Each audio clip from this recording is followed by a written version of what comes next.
If you're hearing this, well done. You found a way to connect to the internet. Welcome to the QAA Podcast Premium Episode 328, Alienated Parents Forums. As always, we are your hosts, Jake Rakitansky, Liv Agar, Spencer Barrows, and Julian Field.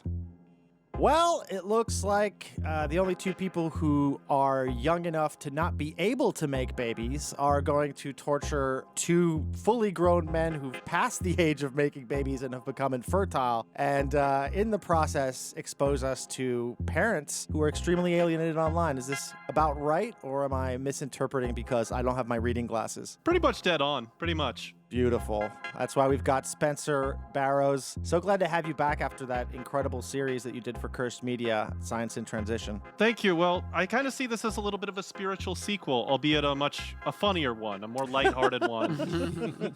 It's P for P, and it's like two parents having a relationship. So I pay attention to certain trends in the anti-trans spaces, as well as just the media in general, like the certain moral panics they like to glom onto. And one that has been gaining a bit of steam, I think, recently is this fear over kids going no contact with their parents. Oh, yes. Specifically, adult children going no contact with their parents, and these articles that are trying to say, no, don't do that. Don't do that. You should work it out. You should always work it out. We actually have covered something like adjacent to this, which was Stefan Molyneux, who basically was getting people to go no contact with their parents, but to turn them into like bizarre little freaks that like listen to him all day. But this also was a guy who was like crawling through his own like air ducts like the fucking xenomorph. So I don't know exactly how much we want to take this guy at his word. His wife was a therapist, and he was piping his voice through the vent, commenting on the therapy sessions that she was doing with a client. Like in the middle of it, you just hear a disembodied goblin in the vents. And it was Stefan. Yeah, so we're going to tie this into Science in Transition a little bit because Liv and I spent some time looking at the world of forums for alienated and aggrieved parents. Now, one of these forums is a Substack blog, specifically for parents of trans kids and trans young adults that don't like their kids very much. And it's pretty depressing, but there's kind of a through line here. We also looked at ones where there's no transness involved. The kids are not any type of gay, and it's just relationships that have frayed and broken down. And I was really interested in reading these because I am a huge fan of the seminal blog series by Isendai called The Missing Reasons, or Down the Rabbit Hole. It is a formative text by a blogger who spent years on Alienated Parents forums, back when there were more forums on the internet, and now it's just one app for child pornography and nothing else.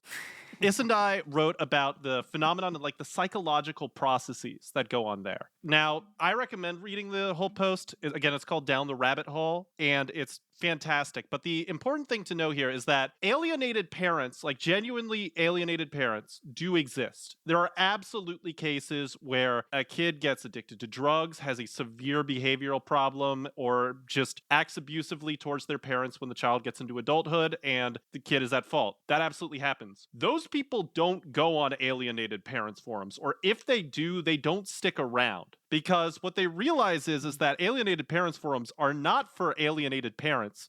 They are for abusive parents to commiserate about how ungrateful their kids are. Yes. Now, you're going to notice some trends here. You're going to notice that people on these forums, even if you're sympathetic to the parents involved, are maddeningly vague. They offer as little details as possible. They say almost nothing about what could have caused the alienation or what could have caused the break. They don't really specify what has gone wrong. And there's a common thread through all of them that is also not discussed, but you'll be able to pick up on as we read some of these. So Liv and I have chosen some of our favorite. We went on a couple of forums. The big ones are Gransnet, which is vaguely related to the anti-trans forum Mumsnet, but Gransnet seems a little bit more, shockingly seems a little bit more normal. They only have beef with each other where Mumsnet is weirder than Gransnet. Yeah, Mumsnet is insane. Which shows something about like where the moral rot in the United Kingdom is. Yeah. Like generationally. Yeah, it's like Gen X. It's all Gen X. It's like Gen X moms. Like, and the boomers are like, all right, how do I rescue my grandson? Pensioners just ranting. Yeah, pensioners. Yeah, no, where the Gen X ones, it's like people like women who are 15 years away from retirement and are like acting crazy about it. They fully lost their minds. But anyways, so Liv and I have chosen a couple of these. We're going to start with Gransnet. We might read some from a gardening forum, which actually had some of the most insane stories. It was so bad that we had to stop reading it.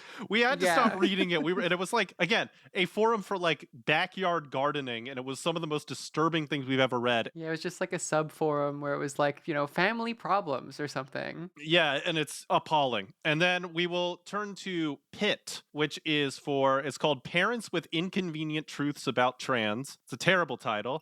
And Pit was formed by two like anti-trans psychotherapists in like Oregon and Seattle. For some reason in the Pacific Northwest, there just seemed to be like 100,000 evil psychotherapists who are like, all right, I have a cure for transness. It's called a needle. And the other half of that, it's those people and skinheads are the only people in the PNW. It seems and then like puppy girl polycules. Those are the three. Yeah. So you can cause transness and cure it with a needle. Yeah. Perfect. Which one should we start with? I think maybe the Rent story. That's like a kind of classic. This one's great. Now, I really want to specify before we go in, please do not go and like track these people down. We considered like using like AI to anonymize the stories a bit. We decided against it since you really do need some of the exact phrasing. That said, we're leaving out usernames, and please, for the love of God, don't like tap the glass. Don't bother these people. This is their own thing. We are inadvertently putting them on the couch and psychoanalyzing it because I think that it's worth looking at these trends and understanding how these people think. That said, don't look. Don't look. We did that for you. Yeah. We are very used to cursed online communities. I think our listeners are a no lolcow just as a baseline. Mm-hmm. So we're going to present this one. Liv can start reading it. We're going to present this one as something as almost like a mystery. I want you all to kind of figure, like, as it goes on, Jake and Julian, try and like guess about like what's going on here. What's the real story here? It's very Rashomon-esque. All right, it starts. Have two children aged 20, boy, and 22, girl, who are university students in Ireland. The oldest finishes university at the end of April. In Ireland, unless you are very poor, parents have to pay for university. I moved to the UK 18 months ago to get a better job to be able to support my children through university. Irish defector detected. The children live in a house that I own in Dublin. I bought it when I was 23. They pay no rent as their students. I pay all the utility bills and maintain and insure the house. They have a very expensive lifestyle as students. Lots of foreign holidays, designer clothes, out drinking several nights a week, eat only at the best restaurants and cafes, have sushi delivered to the door when they feel like it, and take taxis whenever they wake up late and can't get to work and or university on time. This is so good. There's so much resentment here already. Oh, just the description itself. It's like, they're ungrateful brats. They work full-time and go to university to be able to pay for their expensive lifestyles. They still get good grades. So they're paying for all of this. They get sushi delivered, but they're paying for it. The only thing they're not paying for is their rent, apparently. Well, they give you good grades in exchange, so be grateful. This is where the story takes a turn.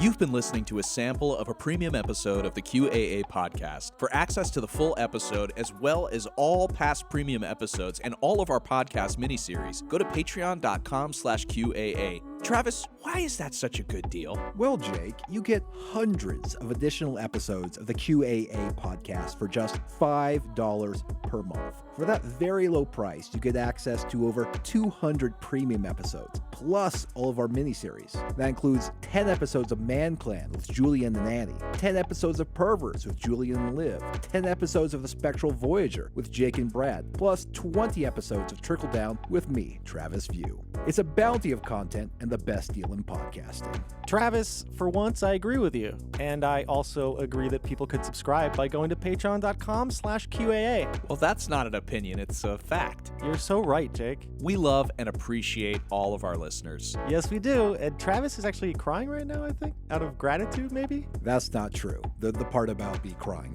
not me being grateful. I'm very grateful.